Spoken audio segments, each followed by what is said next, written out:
The battle against terror involves more than commando raids and cruise missiles. The 21st century is spawning a new form of financial warfare. It may be changing the behavior of countries like Iran and North Korea and inflicting lasting damage on terror groups. CBS News national security analyst Juan Zarate is one of the architects of that strategy, and he's the author of a new book. It is called Treasury's War. Also joining us, our senior correspondent, John Miller, former FBI assistant director. Good morning to all of you. Good morning, Charlie. What's financial warfare?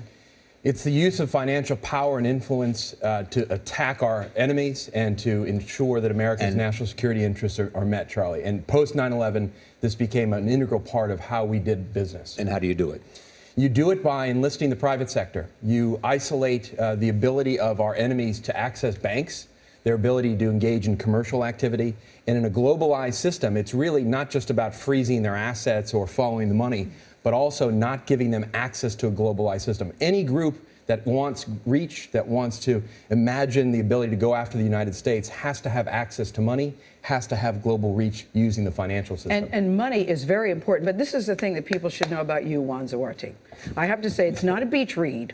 I had to read a couple pages over and over and over again, but it was very eye-opening and very revelatory because you were in the room. After 9/11, you were in the room when all this planning started.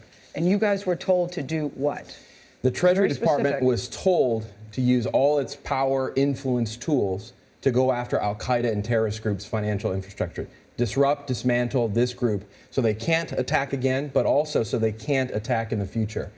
That spawned a whole new set of tools and paradigms as to how to go after our enemies.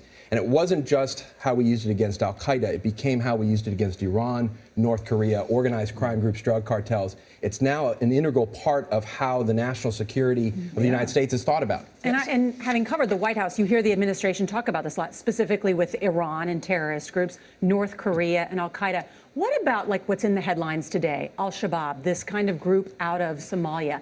Do they put money in banks? Can we use this to thwart them? They actually use a lot of money. They raise millions of dollars using various schemes. They tax, they use their control of the port Kismayo, which the Kenyans took over.